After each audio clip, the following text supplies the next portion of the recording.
বিভিন্ন জায়গায় ছবিটা কিন্তু একই, শুধুমাত্র লোকেশন বোধহয় চেঞ্জ হচ্ছে। আমরা শুধু লোকেশনটা চেঞ্জ করছি, কিন্তু ছবি তো একই। দেখুন জলমগ্ন পরিস্থিতি, এখানেও একই ছবি আপনারা দেখবেন।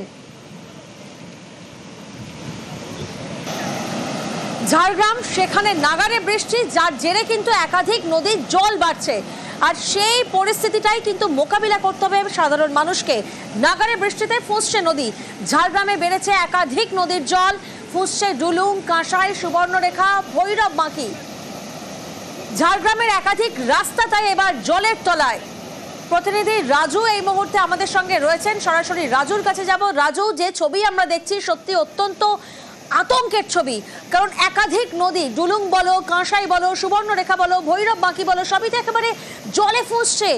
সাধারণ মানুষ, স্থানীয় বাসিন্দারা কিভাবে এই পরিস্থিতি মোকাবিলা করবেন?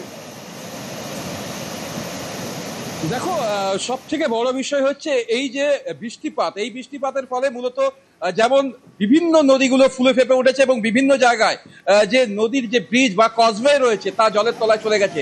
একদিকে যেমন ঝাড়গ্রামের সাথে বাঁকুড়ার যোগাযোগ সম্পূর্ণ বিচ্ছিন্ন হয়েছে, ঠিক তেমনই আবার গোপীবল্লভপুরের সাথে ঝাড়গ্রামের যোগাযোগ বিচ্ছিন্ন হয়েছে এবং জামমনির সাথে মূলত ঝাড়গ্রামের যোগাযোগ সম্পূর্ণ বিচ্ছিন্ন রয়েছে। সেক্ষেত্রে সুবর্ণরেখা, ডুলুং, কাঁসাই, কংসাবতী এবং এই ভৈরব বাঁকির জল যেভাবে জলস্তর বাড়ছে, তাতে নদীর যে পার্শ্ববর্তী গ্রামগুলি রয়েছে সেখানকার মানুষের মধ্যে আতঙ্ক দেখা দিয়েছে।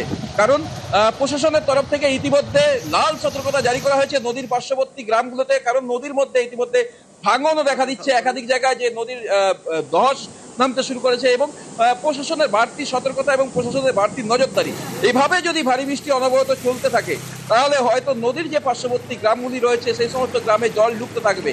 পাশের রাজ্যে ঝাড়খণ্ড, সেখানে বৃষ্টিপাত শুরু হয়েছে। সেক্ষেত্রে সেখানে বৃষ্টিপাত হলে সেখান থেকে যদি আবার যে জলাধার রয়েছে সেই সমস্ত জলাধার থেকে যদি জল ছাড়া হয় তাহলে সুবর্ণরেখা নদীর জল আরো বেড়ে যাবে। সেক্ষেত্রে সুবর্ণরেখার যে পার্শ্ববর্তী গ্রামগুলি রয়েছে সেখানে প্লাবন আসার একটা আশঙ্কা করা যাচ্ছে। সে জায়গা থেকে এভাবে যে বৃষ্টিপাতের পরিমাণ, গতকাল থেকে যেভাবে বৃষ্টিপাতের পরিমাণ রয়েছে তাতে মুষলধারে সকাল থেকে বৃষ্টি হচ্ছে এবং বৃষ্টিপাত বাড়ছে। সেই জায়গা থেকে বিভিন্ন নদীর জলস্তর যেটা রয়েছে সেই জলস্তর এখন বিপদ সীমার উপর দিয়ে যাচ্ছে।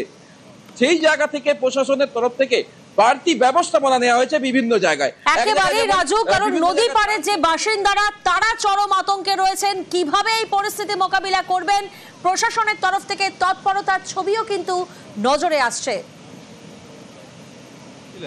আমরা এই গিদনির দিকে যাচ্ছিলাম। কোথা থেকে এসেছিলেন? আমরা জামবনির দিক থেকে এসেছিলাম। আচ্ছা, কতক্ষণ দাঁড়িয়ে আছেন? হ্যাঁ, অনেক সময় হয়ে গেল দাঁড়িয়ে আছি। তো কি অবস্থা? অবস্থা বলতে এখানে যে কটজয়ে আছে, এখান থেকে বৃষ্টি হলে এরকম জল জমে যাচ্ছে, খুবই ভয়ানকভাবে জল পারাপার হচ্ছে। আমরা দাঁড়িয়ে আছি, মানুষের দৈনন্দিন কাজ ব্যাহত হচ্ছে, পুলিশের তরফ থেকে আটকানো হচ্ছে, যেতে দেওয়া হচ্ছে না। জল কখন কমবে দেখা যাক। কি মনে হচ্ছে কখন আদৌ কি যেতে পারবেন আজকে?